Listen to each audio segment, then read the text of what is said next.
ఈ రోజే డౌన్లోడ్ చేయండి. మీ ఫేవరెట్ షోస్ చూడండి. కేదార్, విన్నావా దాత్రే? అక్క అని పిలిచే అర్హత కోల్పోయానంట. నాన్న అని పిలవకూడదంట. అమ్మని బాబాయ్ చంపేశాడని చెప్తున్నా ఎవ్వరూ నా మాట వినట్లేదు, నమ్మట్లేదు. బాబాయ్ని ఒక మాట అనగానే అక్క నాన్న ఇద్దరూ నన్ను అసహించుకుంటున్నారంటే ఎన్ని రోజులు నా మీద చూపించింది జాలా దాత్రి. నేను ప్రేమ అని మురిసిపోయానా దాత్రి?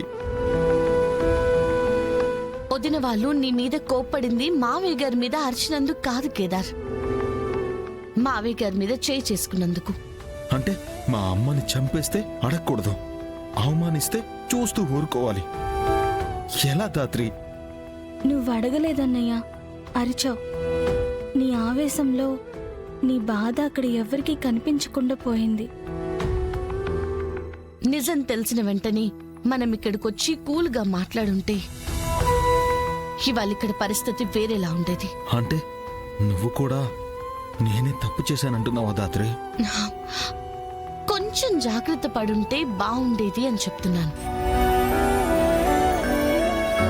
అసలు ఆ నిజమేంటో ఇంకొకసారి చెక్ చేసుకుని వచ్చి అప్పుడు వీళ్ళందరికీ చెప్పుంటే బాగుండేది అని చెప్తున్నాను.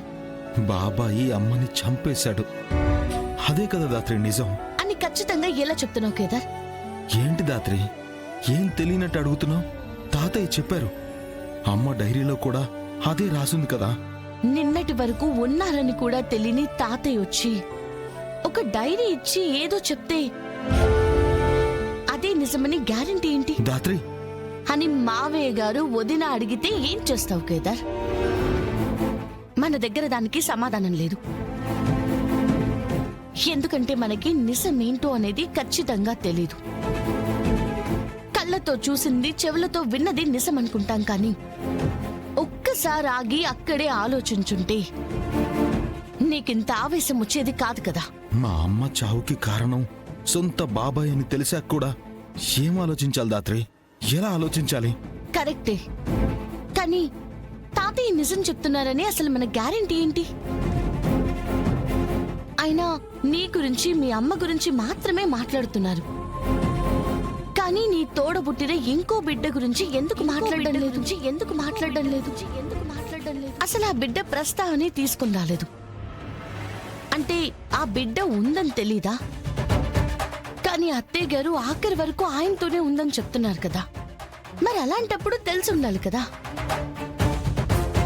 కనీసం ఆ బిడ్డ ఇప్పుడు ఎక్కడుంది, ఎలా ఉంది అనైనా అడగాలి కదా. మరి అడగలేదంటే అర్థం ఏంటి? ఆ బిడ్డ గురించి తెలీదా? అంటే తాతయ్య అబద్ధం చెప్పారని అంటున్నావా దాత్రి? తెలీదు కేదార్.